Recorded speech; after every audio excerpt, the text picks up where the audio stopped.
Something very disturbing has happened to Spider-Man. No, he hasn't died. Also, he hasn't been replaced by another Spider-Man. It's worse. He's becoming a Spider-Man too much. I know that sounds like the dumbest sentence ever spoken about a superhero, but Spider-Man Brand New Day had apparently looked at Peter Parker and said, okay, what if being Spider-Man was actually bad for him? And then Marvel went one step further. They make it through medical condition. Peter is lonely, Peter has no normal life, Peter spends basically all of his time being a Spider-Man. And then his body starts changing. His senses get weird, his eyes get dark, he develops organic webbing, his DNA starts changing. So, I did what any responsible journalist would do. I investigated. And unfortunately, the evidence suggests Spider-Man needs to get some friends. I'm serious. 4 years after No Way Home, Peter Parker is basically living the worst possible version of the superhero fantasy. Nobody remembers Peter Parker. They remember Spider-Man.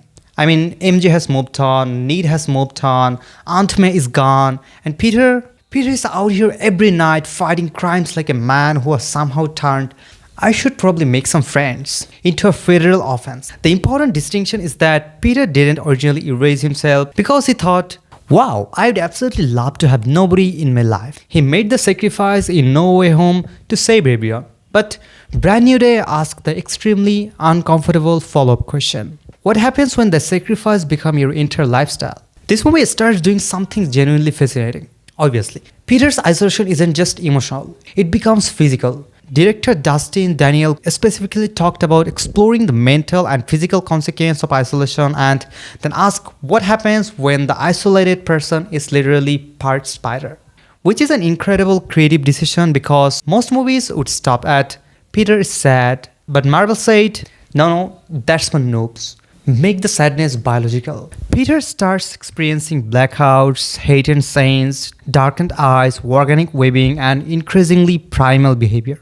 His body is basically filtering a formal complaint. And then Bruce Banner gets involved. Because apparently Peter's superhero problem has progressed to the point where the Avengers resident gamma ray scientist is basically looking at him like, have you considered that your job may be affecting your mental health? And that is where the movie's central idea gets weirdly elegant. Think about what Peter is losing actually. It's friendship, romance, family, everything that makes Peter Parker, well, Peter Parker.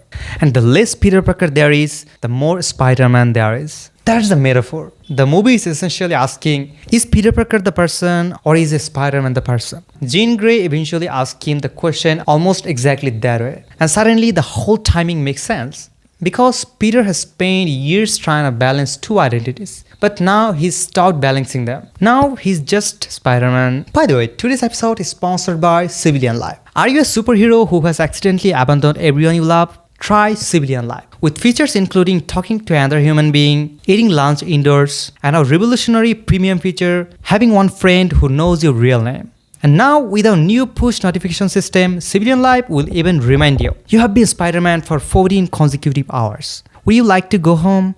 No? Okay, now back to video. Because apparently the cure for becoming more spider is being little more human. And this is where I think Brand New Day gets much more interesting than the trailer made it look. Because on paper you got Jean Grey, Punisher, Bruce Banner, Scorpion, Damage Control. Basically half of the Marvel Cinematic Universe has been invited to Peter's emotional breakdown. And this is actually where some of the criticism of the movie comes in. While some reviewers praised it for finally focusing on Peter, others thought it was overstuffed and episodic. And honestly, both things can be true. Because the movie has surprisingly simple emotional story buried inside an enormous Marvel franchise mission. Think about that. Peter is alone, Peter becomes incredibly Spider-Man, Peter's body starts changing, and then Jean Grey starts his mind and sees a memory of Aunt May. And May's message is essentially that Peter's value isn't just being useful or special, it's in who he is. And that's the thing Peter has been losing. Not the Spider-Man, it's Peter himself. Which is why the ending matters. Peter gets a suit protecting Jean, the public celebrates Spider-Man, and Peter walks away in civilian clothes, but still anonymous. At the same time, he has been beginning to understand that being Peter Parker isn't some weakness Spider-Man has to carry.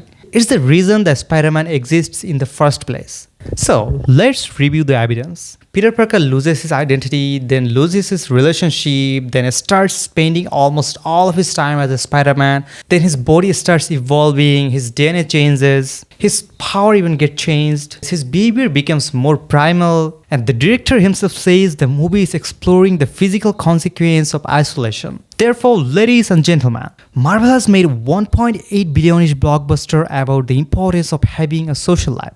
1.8 billion. That's incredible. Spider-Man is one of the most successful superheroes on the earth. He can climb walls, he can sense danger, he can lift cars, and apparently his greatest weakness is not having anyone to text. And still the society judged me for not having friends. And that's what makes the whole thing work. Because Brand New Day takes the ultimate superhero fantasy.